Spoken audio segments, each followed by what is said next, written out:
Hey, let's get it. Hey guys, welcome back to my channel. Today we are at PMG and I am doing my pull session with Maya. I'm actually doing my proper session and I'm getting her to join in. So it's the first time she's going to see what I'm like in my proper sessions and I'll be putting her through the same thing exactly. Hey, let's get it. Throw dirt in my name as far as I came. Hey, dying a legend, 2 feet in the grave, y'all in my lane. So this time, don't let these two touch. Yeah. Yeah, so keep a bit of a gap to keep the muscle and a little bit more tension. Good. There. And then hold. Good. Top dog in the scene. Had 6 figures in my PayPal when I was 23. I breed hits, take lessons, not L's. Playmaker, yes sir. It's the captain himself. Feds trying to tap my... Right, what we're going to do next is barbell stiff leg deadlift. You're already doing this. Yeah. And I'm doing it on my pull session, so I'm trying to hit my glutes and hams more on this prep. So this is a great exercise. It's a great hip hinging exercise that hits like your upper body a little bit, your lower body, your glutes, your hams, your lower back. So it's quite a good exercise in that sense. Putting over time, now we talking, that's some drive. I want to be the greatest when I die, if not alive. Yeah. I've also got lifting straps because the heavier I go, I feel like I'm capped. Yeah, I'm capped at it because it's just too much pressure on my forearms. So if you're someone who feels like you're capped at lifting heavy because the weight is too much on the arms, lifting straps are a great accessory to use to help you kind of progress that little bit more and push that little bit harder. So we are going to jump on the hip thrusts. Yeah. I do them on a barbell against the bench normally. That's what you do, yeah? Yeah. So we're going to do it on the hip thrust machine. So weights won't be the same as what you and I normally lift. So we're just going to play around, see what kind of weights we can push and just get an idea. Let it breathe, let me kill it. Thought I couldn't do it till the day I did. So you need to fully, so bring it all the way down, roll the hips down, and then up. You want to straighten it, straighten it, straighten it, straighten it, straighten it, straighten. Like you got, that's what I mean. It's a bit more than you would normally go. Like if you look how straight they go, like you're kind of going like upwards. Yeah, perfect. Yeah. Very weird machine. I've seen very different ones, so like it kind of depends which brand you get.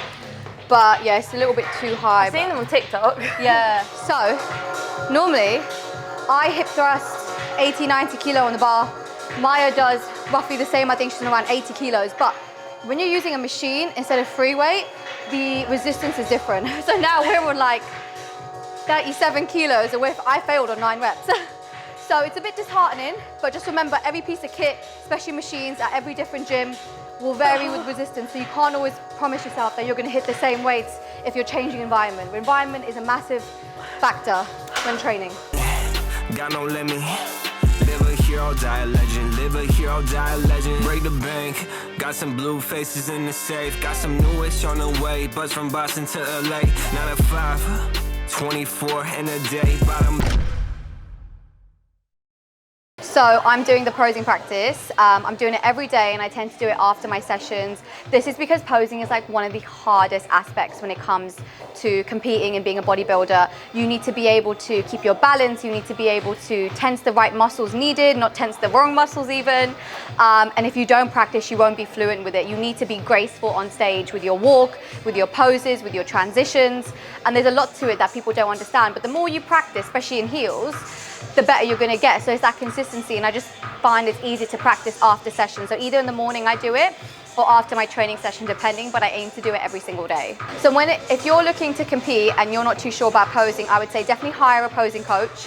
It is worth the money, especially if you have no idea. A lot of people tend to research, which is fine, but having that coach overlook you, someone with good experience, especially in the federation that you're doing, is super crucial. I've worked with a few different posing coaches and I've varied them depending on the federation I'm doing. But if you really want to nail it and you want to come first place and you want to place in that show, you need to make sure you are ticking all those boxes, and posing is one of the top boxes to tick. Cool, so we're going to do dumbbell row now.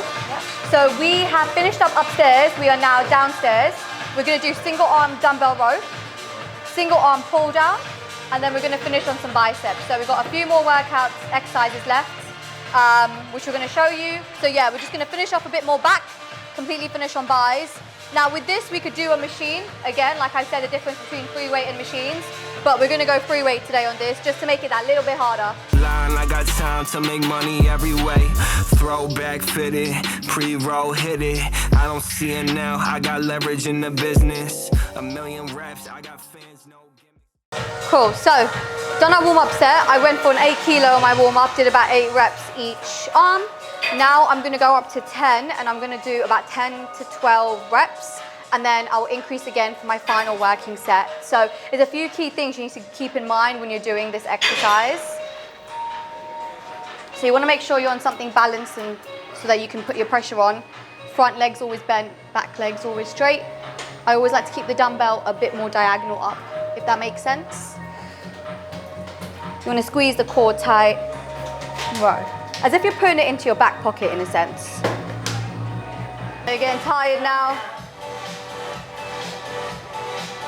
Obviously, as we fatigue on the sets, it does get harder.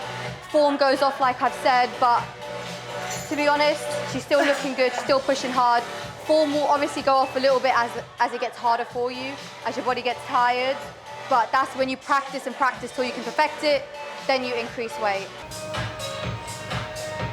So, with Maya doing the dumbbell row, I just want to make sure her abs are engaged, she's squeezing tight. Again, she's rowing it backwards if she's putting it into her pocket instead of going up and down straight. Right, last back exercise now. So we're going to do the single arm pull down. So, this is like one of my favorite exercises. So, do you currently do this on your plan? No. Okay, so it's gonna be fun because it's gonna be new for Maya and a little bit different to what I do because I have mine plate loaded, whereas this is more like resistance. But a really great exercise for your back, really fun to do, but you just have to make sure form is right with this so you hit the right muscle. Sometimes the angle can be a bit off, so just make sure you adjust everything properly to your height. I'm quite short, I've had to put it much higher. So yeah, let's go through this, see how we feel. We will do warm up 8 reps on the first plate and then see how we get on. So just make sure you adjust this. You can put your hand on the pad, see how you feel. Just put that a little bit high if you need to. Good, just gonna lift it up. Put your legs off for me. Yeah, I got you. Yeah? Sorry. No, it's okay. Cool.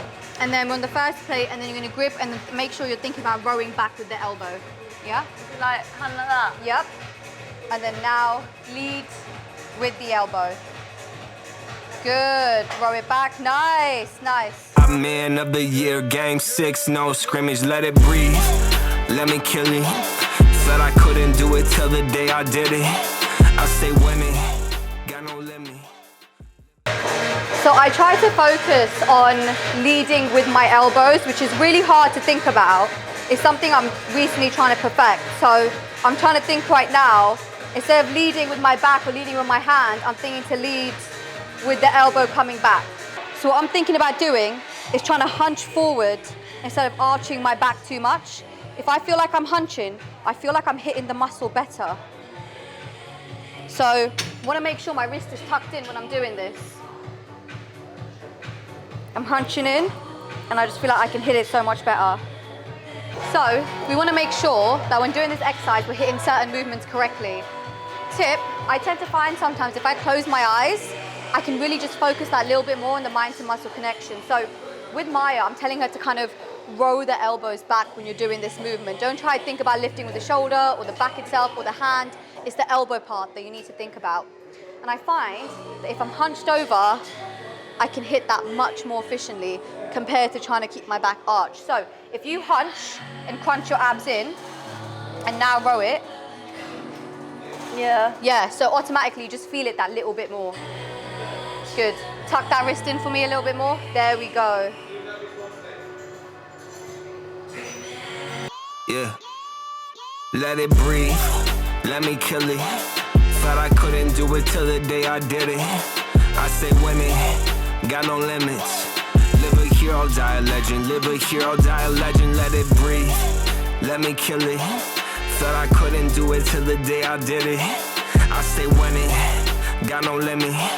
Live a hero, die a legend. Live a hero, die a legend.